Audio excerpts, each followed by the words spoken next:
Welcome to our channel. నేను మీ అవని. కథలోకి వెళ్ళబోయే ముందు ప్లీజ్ మన ఛానల్ని షేర్ చేసి అలాగే లైక్ చేసి సబ్స్క్రైబ్ చేసుకోండి. ఇంకా కథలోకి వెళ్ళిపోదాం. ఐ లవ్ యూ బావా పార్ట్ 24. జానకి గారు, అమ్మో లేవవే, పొద్దున పడుకున్నావు, ఇంకా లేవలేదు. ఇప్పుడు సాయంత్రం అవుతుంది, మధ్యాహ్నం కూడా భోజనం చెయ్యలేదు. అయినా ఈ టైంలో పడుకోకూడదు, లేవవే. నువ్వు కనుక తలుపు గడియ వేయకుండా అలాగే ఉంటే కనుక లోపలికి వచ్చి నీ వీపు మీద ఒక్కటిచ్చేదాన్ని. కానీ ముందు జాగ్రత్త తమరికి ఎక్కువ కదా, అందుకే ముందే లాక్ వేసుకున్నావు అంటూ తలుపై కొడుతూ ఉన్నారు జానకి గారు. అలా ఒక 10 నిమిషాలు కొట్టిన తర్వాత అమ్ముకి మెల్లిగా మెలకువ వచ్చింది. ఎదురుగా గడియారంలో టైం చూసింది. ఒక్కసారిగా ఉలిక్కిపడి లేచి, అంతే మన పాపకి విక్రమ్తో కలలో కూడా టైం అస్సలు తెలియడం లేదు అని పాపకు అప్పుడు అర్థమైంది. అప్పుడే వాళ్ళ అమ్మగారు తలుపు కొట్టడంతో భయంగా, ఇప్పుడు అమ్మ నేను ఇంతసేపు పడుకున్నానని తెలిసి నన్ను బయటికి వెళితే చంపేస్తుంది అని భయంతో ఆలోచిస్తూ ఉంది. ఇంకా ఎక్కువ ఆలస్యం చెయ్యకూడదు అని, అమ్మ నేను లేచాను, ఫ్రెష్ అయి వస్తాను అని చెప్పి త్వరగా లేచి వాష్రూమ్కు వెళ్ళింది మన అమ్ము పాప. బయట జానకి గారు దొంగమొహంది, నేను దీన్ని ఏదైనా అంటానేమో అని ఇప్పుడు తప్పించుకోవడానికి సొట్టు అని అనుకుంటూ ఆవిడ ఏదో పని గుర్తుకు వచ్చి వెళ్ళిపోయారు వెంటనే. ఇంకా ఇక్కడ నక్షత్ర నిద్రమత్తు వదిలేలా తలారా స్నానం చేసి ఒంటికి టవల్ కట్టుకొని ఇంకో టవల్తో తల తుడుస్తూ తన రూంలోకి వచ్చి మిర్రర్లో తనని తాను చూసుకుంటున్నప్పుడు ఆమె మెడవంపులో విక్రమ్ పంటిఘాట్లు పర్పుల్ కలర్లోకి వచ్చి ఉండడం చూసి మళ్ళీ నక్షత్రకు ముందు రోజు విక్రమ్ చేసిన పనులన్నీ గుర్తు రావడంతో తనకే తెలియకుండా సిగ్గు మరియు కోపం రెండూ ఒకటేసారి వచ్చాయి. అప్పుడే తనకి విక్రమ్ తనను తక్కువ చేసి మాట్లాడటం గుర్తుకు వచ్చింది. తన ఈగో హర్ట్ అవుతుంది. దాంతో ఇంకా వాడి గురించి ఆలోచించను, అంతేకాకుండా వాణ్ణి మర్చిపోతాను కూడా అని అనుకుంటుంది కోపంగా. కానీ ఆ మాట అనుకున్నప్పుడు తనకే తెలియకుండా తన కంట్లో కన్నీళ్ళు వస్తూ ఉంటాయి. తన్ని తాను అద్దంలో చూసుకొని మళ్ళీ ఇప్పుడు కిందికి వెళ్తే తనని వాళ్ళమ్మ చూస్తే ఖచ్చితంగా ఏడ్చింది అని మొహం చూసి చెప్పేయగలరు. అంతేకాకుండా తన ఒంటి మీద విక్రమ్ వదిలిన లవ్ బైట్స్ ఏవీ కనిపించనివ్వకుండా కొంచెం ఎప్పుడూ మేకప్ యూజ్ చెయ్యంది, ఈరోజు మొదటిసారి మేకప్ వేసుకుంది లైట్గా. ఇంకా అప్పటికే ఆలస్యమైంది అని ఇంకా లేట్ చేస్తే వాళ్ళమ్మ దగ్గర ఫుల్ కోటింగ్ పడుతుంది అని అర్థమైంది. అందుకే లేని ధైర్యాన్ని కూడా తెచ్చుకొని వాళ్ళమ్మను ఎలాగోలా ఐస్ చేసి తిట్లు తప్పించుకోవాలి అని ఫిక్స్ అయ్యింది.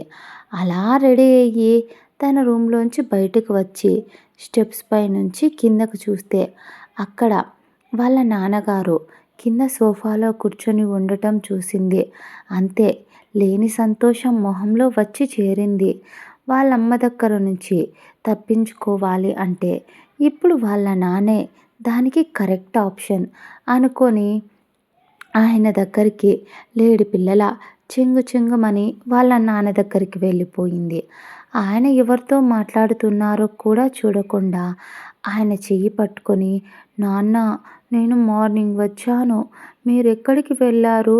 పొద్దున్నుంచి మీరు లేక అమ్మ నాకు చివాట్లు పెట్టింది, అందుకే నేను బయటికి కూడా రాలేదు ఉదయం నుంచి.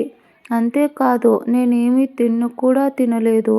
నన్ను వచ్చినప్పటి నుంచి తినడమే పనిగా పెట్టుకుంది, తిట్టడమే పనిగా పెట్టుకుంది మమ్మీ అని ఏడుపు గొంతుతో చెప్తుంది. మళ్ళీ నాన్న, అమ్మ అందుకే నాకు పొద్దున్నుంచి అన్నం కూడా పెట్టలేదు, నన్ను తిట్టడానికే అని కావాల్సిందే వాళ్ళమ్మ గురించి. వాళ్ళ నాన్నగారికి చూ చెప్పింది. చెయ్యి పట్టుకొని చిన్నపిల్లల కంప్లైంట్ మొదలుపెట్టింది. తన మాటలన్నీ విన్న రఘునాథ్ గారు కూతురు మొహాన్ని తనివి తీరా చూసుకుంటూ తన తలపై చెయ్యి వేసి, బంగారం ఎలా ఉన్నావురా అని ప్రేమగా అడిగారు ఆయన. దాంతో మన పాపకి ఇన్ని రోజులు తను పడిన బాధలు, కష్టాలు అన్నీ గుర్తువచ్చి బెంగగా వాళ్ళ నాన్న ఒడిలో తలపెట్టి కళ్ళు మూసుకుంది. విక్రమ్ మొహాన్ని మనసులో తలుచుకుంది. అంతే, ఆటోమేటిక్గా తన కంట్లో కన్నీళ్లు చేరాయి. తన మనసులో ఇలా అనుకుంటూ ఉంది. నేను నీకు దూరంగా వచ్చిన నీ జ్ఞాపకాలు నా నుంచి చెరిగిపోను అంటున్నాయి. ఎందుకురా అని అనుకుంటూ ఉంది. తన కంట్లో కన్నీళ్లు జారి అవి తన తండ్రి కాళ్ళ మీద పడేసరికి ఆయన కంగారుగా, అమ్మో ఏమైందిరా, ఎందుకేడుస్తున్నావు? నువ్వు నీ కన్నీళ్లు పెడితే ఈ నాన్న చూడలేడు బంగారం అని తెలుసు కదా అని ఆయన ప్రేమగా అడిగేసరికి మన అమ్ముకి అప్పుడు గుర్తు వచ్చింది తను ఏం చేసిందో. అందుకే వెంటనే తన కన్నీళ్లు తుడుచుకుంటూ, నాన్న ఏం లేదు, మిమ్మల్ని ఇన్ని రోజులు చూడలేదు కదా, అందుకే ఈ బాధ అంటూ కవర్ చేసింది. కానీ కూతురు బాధ చూసి ఆయనకు ఏదో డౌట్గా అనిపించి ఆయన ఏదో అడగబోయాడు. కానీ ఆయన కదిలిస్తే మొత్తం బయటికి చెప్పేస్తాను అనే డౌట్ అమ్ముకి వచ్చి వాళ్ళ నాన్నతో మాట మారుస్తూ, నాన్న నాకు ఆకలేస్తుంది అని ఏడుపు గొంతుతో పిలిచింది. అమాయకంగా చూసింది ఆయన వైపు. ఆయన కంగారుగా, ఏంటి బంగారం, పొద్దునుంచి నీకు భోజనం పెట్టలేదా అని కొంచెం కోపంగా జానకి జానకి అని అరిచారు ఆయన.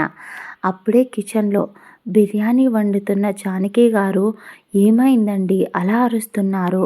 నేను వంట పనిలో బిజీగా ఉంటే ఎందుకు అలా అరుస్తున్నారు అని జానకి గారు చిరు కోపంగా అడిగారు. దాంతో జానకి గారు కూడా కోపంగా ఉండడంతో రఘు గారు కొంచెం తగ్గి, అది కూతురికి కనపడనివ్వకుండా నా బంగారానికి అన్నం పెట్టలేదంట కదా అని అడిగారు. దానికి సమాధానంగా జానకి గారు, మీ కూతురు పొద్దున్నుంచి కుంభకర్ణుడి చెల్లిలా నిద్రపోయింది. ఇప్పుడు లేచి కిచెన్లోకి వచ్చి అన్నం తినకుండా మీ దగ్గరికి వచ్చి గారాలు పోతుంది. మీరేమో ఆ పిచ్చిదాంతో కలిసి నా బుర్ర తింటున్నారు. అసలే ఇప్పటికే చాలా ఆలస్యమైంది. నా కన్నయ్య భోజనానికి టైం అయిందని నేను కంగారు పడుతుంటే మధ్యలో మీ దాడి అని అరిచారు ఆవిడ తల కొట్టుకుంటూ. ఆవిడ జానకి గారు అన్న మాటలు వినగానే నక్షత్ర, ఏంటమ్మా, నీ కన్నయ్యకి భోజనం ఇప్పుడు పంపిస్తే రేపటికి చేరుతుంది, అప్పటికి అది పాడైపోతుంది, అయినా నువ్వు పంపించడం ఏంటి అని జలసి మరియు కోపం నిండిన గొంతుతో వాళ్ళమ్మపై అరుస్తుంది మన పాప. అప్పుడే జానకి గారు, పిచ్చిదానా, భోజనం అక్కడికెందుకు పంపిస్తానే, ఇదిగో నా కన్నయ్య ఇక్కడే ఉన్నాడు చూడు అని ఎదురుగా సోఫాలో కాళ్ళు మీద కాలు వేసుకుని పిచ్చ యాటిట్యూడ్ లుక్తో తన వైపే చూస్తూ ఉన్న విక్రమ్ను చూసి మన పాపకి నోట్లో పచ్చి వెలక్కాయ పడ్డట్టు అయ్యింది. అంతసేపు వాళ్ళమ్మ మీద కంప్లైంట్ చేయడం, పిచ్చిదానిలా విక్రమ్ గురించి బాధపడడం అన్నీ గుర్తు వచ్చి ఇప్పుడు ఏమంటాడో, పైగా చెప్పా చేయకుండా వచ్చేశాను కదా, నేను ఒంటరిగా దొరికితే కొట్టినా కొడతాడేమో అని భయంతో విక్రమ్ను చూసి గుటకలు మింగుతూ, దొంగసొచ్చినోడు, అయినా అందరూ బాగున్నారు, నా జీవితం మాత్రం ఎందుకిలా తగలడింది అని మనసులో తన్ని తానే బండబూతులు తిట్టుకుంటుంది మన నక్షత్ర పాప. మళ్ళీ ఏదో తట్టిన దానిలా, అయినా నేను ఒంటరిగా కనిపించకూడదు, ఎందుకంటే వీడు నన్ను అందరి ముందు నాకు దూరంగా ఉండి బుద్ధిమంతుడిలా పేరు తెచ్చుకోవాలి కదా, కాబట్టి అందరూ ఉండగా మనం సేఫ్ అనుకుంటూ తన ప్లాన్కి తానే మురిసిపోయింది. కానీ తన మొహంలో ఫీలింగ్స్ విక్రమ్కి బాగా తెలుసు. తను ఇంట్లో అందరూ ఉన్నప్పుడు విక్రమ్ తన దగ్గరికి వెళ్ళడు. కాబట్టి నేను ఎవరూ లేనప్పుడు వీడికి కనిపించనివ్వకుండా ఉంటే సేఫ్ అని అనుకుంటూ తనలో తానే తన పిచ్చి ఆలోచనలకు మురిసిపోతుంది. కానీ తన ఆలోచనలకు విరుద్ధంగా అత్తయ్య, నేను అమ్ము నా గదిలోకి తీసుకెళ్తున్నాను, నేను తనతో మాట్లాడాలి అని మరో మాటకు అవకాశం ఇవ్వకుండా తన్ని తీసుకెళ్ళాడు చెయ్యి పట్టుకొని లాక్కుంటూ. ఇదండి ఇవాల్టి ఎపిసోడ్. మీకు నా స్టోరీ నచ్చితే లైక్ చేసి, షేర్ చేసి, సబ్స్క్రైబ్ చేయండి. అలాగే గంట సింబల్ మీద క్లిక్ చేసి ఆల్ అనే ఆప్షన్ని ఆన్లో ఉంచండి. మీకు నా కథ ఎలా ఉందో నచ్చితే కామెంట్ తప్పకుండా చేయండి. స్టోరీ ఇంకా ఇంట్రెస్టింగ్గా ఉంటుంది. ఇక నుంచి డైలీ అప్డేట్ ఇవ్వడానికి ట్రై చేస్తాను. Bye bye.